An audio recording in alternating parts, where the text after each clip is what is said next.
जय देवी competition classes में आप सभी लोगों का स्वागत है। तो देख लेते हैं, आज है 8 अप्रैल 2023 है। डेली करंट अफेयर की क्लास में जो भी इम्पोर्टेंट प्रश्न बने हुए हैं हम आपके समझ डिस्कस करेंगे और उनके बारे में इम्पोर्टेंट फैक्ट भी आपको बताएंगे। तो चलते हैं अपने हम आज के पहले प्रश्न की तरफ। देख लेते हैं आज का हमारा पहला प्रश्न कौन सा बना हुआ है, जो पेपर के माध्यम से बहुत ही इम्पोर्टेंट साबित होने वाला है। तो अगर आप लोगों ने अभी तक हमारे सेशन को लाइक, शेयर और सब्सक्राइब नहीं किया है तो आप लोग इसे अवश्य कर लें और हमारा बेल आइकन भी दबा लें, जिससे आप लोगों को समय समय पर हमारा नोटिफिकेशन प्राप्त होता रहे। तो चलते हैं पहले प्रश्न की तरफ। देख लेते हैं आज का हमारा पहला प्रश्न कौन सा है। तो अगर आप लोगों ने अभी तक इसे शेयर और सब्सक्राइब नहीं किया है तो आप लोग इस चैनल को लाइक, शेयर और सब्सक्राइब अवश्य करें। देख लेते हैं पहला प्रश्न, विश्व स्वास्थ्य दिवस कब मनाया गया है।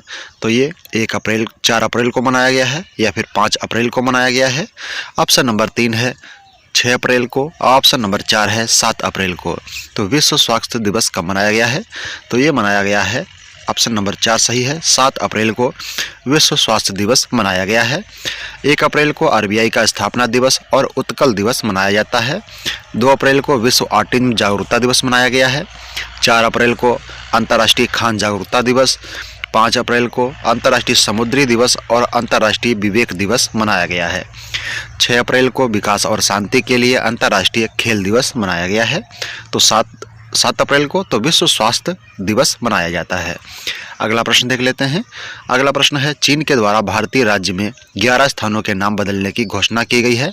तो ये किस स्थान पर की गई है, जम्मू कश्मीर में, हिमाचल प्रदेश में, उत्तराखंड में या फिर अरुणाचल प्रदेश में।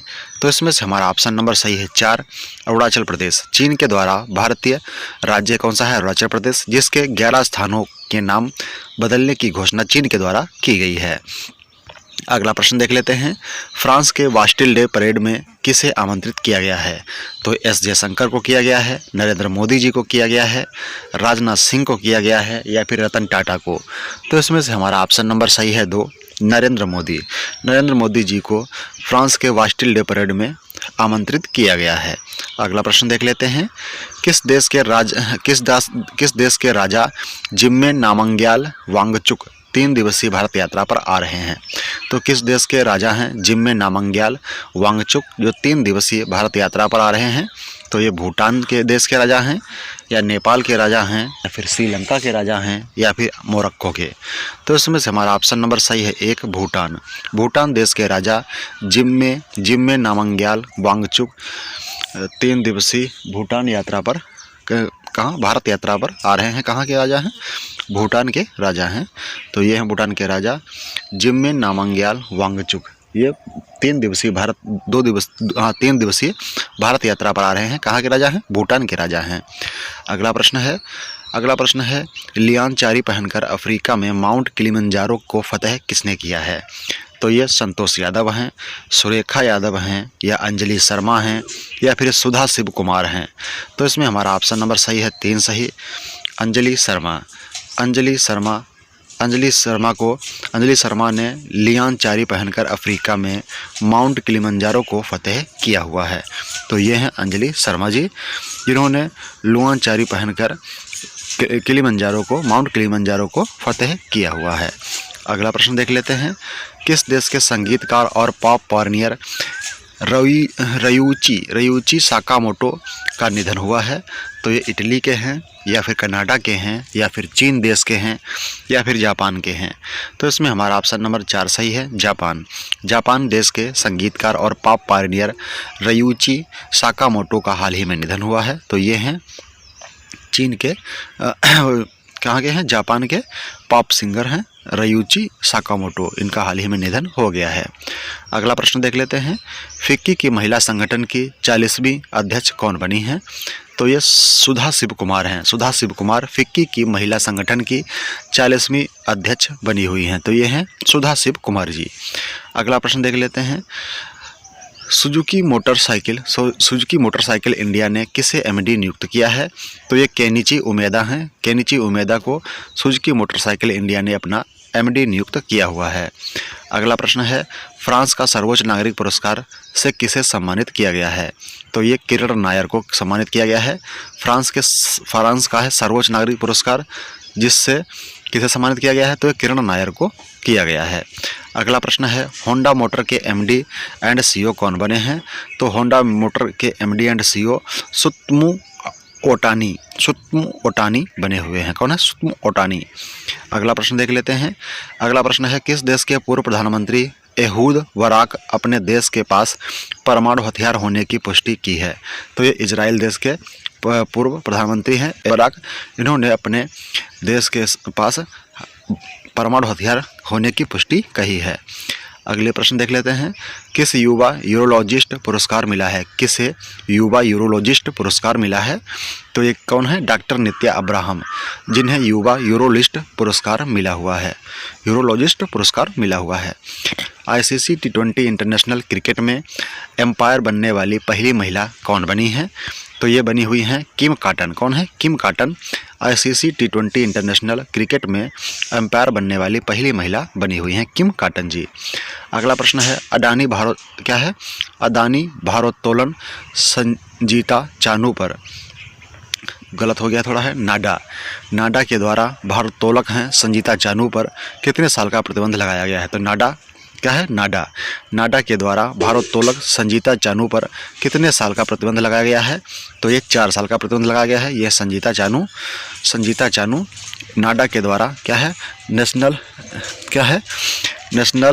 ये संस्था जो होती है ये खिलाड़ियों में पहचान करती है कि किसने ड्रग्स लिया है या नहीं लिया है उसके द्वारा, तो ये इसीलिए नाडा के जो एम्बेसडर हैं कौन है? सुनील शेट्टी हैं। कौन है? सुनील शेट्टी हैं नाडा के एम्बेसडर।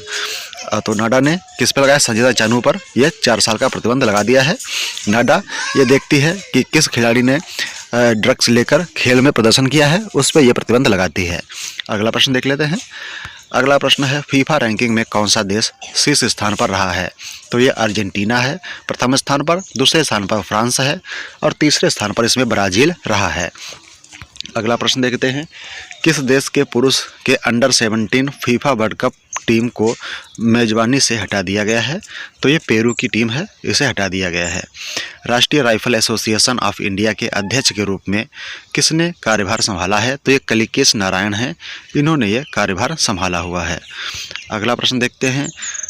जगन्नाथ महतो का निधन हुआ है, वे कौन थे? जगन्नाथ महतो का निधन हुआ है, वे कौन थे? तो ये झारखंड के शिक्षा मंत्री थे, जिन्हें टाइगर के नाम से भी जाना जाता था ये प्रसिद्ध थे, टाइगर के नाम से भी प्रसिद्ध थे। तो ये हैं जगन्नाथ महतो, इनका हाल ही में निधन हो गया है। अगला प्रश्न देख लेते हैं। भगवान हनुमान की 54 फीट ऊंची प्रतिमा का अनावरण कहाँ किया गया है, तो ये गुजरात के अहमदाबाद में किया गया है। कहाँ? गुजरात के अहमदाबाद में किया गया है। भगवान हनुमान की 54 फीट ऊंची प्रतिमा का अनावरण गुजरात के अहमदाबाद में किया गया है। अगला प्रश्न है। फोर्ब्स द्वारा जारी अरबपतियों की सूची में कौन सा देश प्रथम स्थान पर रहा है, कौन प्रथम स्थान पर रहा है, तो बर्नार्ड अर्नोल्ड हैं, ये प्रथम स्थान पर हैं। दूसरे स्थान पर एलोन मस्क हैं। तीसरे स्थान पर हैं जेफ बेजोस। तो अगला प्रश्न है 2023 के टाइम 100 रीडर पोल का विजेता शाहरुख खान को चुना गया है। अगला प्रश्न देख लेते हैं।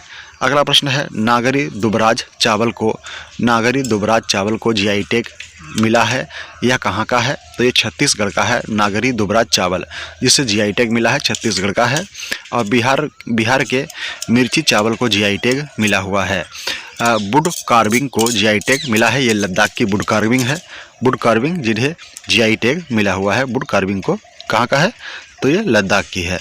अगला प्रश्न है किस देश के राष्ट्रपति को पोलैंड का शीर्ष पुरस्कार मिला है, तो ये यूक्रेन के राष्ट्रपति को पोलैंड का शीर्ष पुरस्कार मिला हुआ है।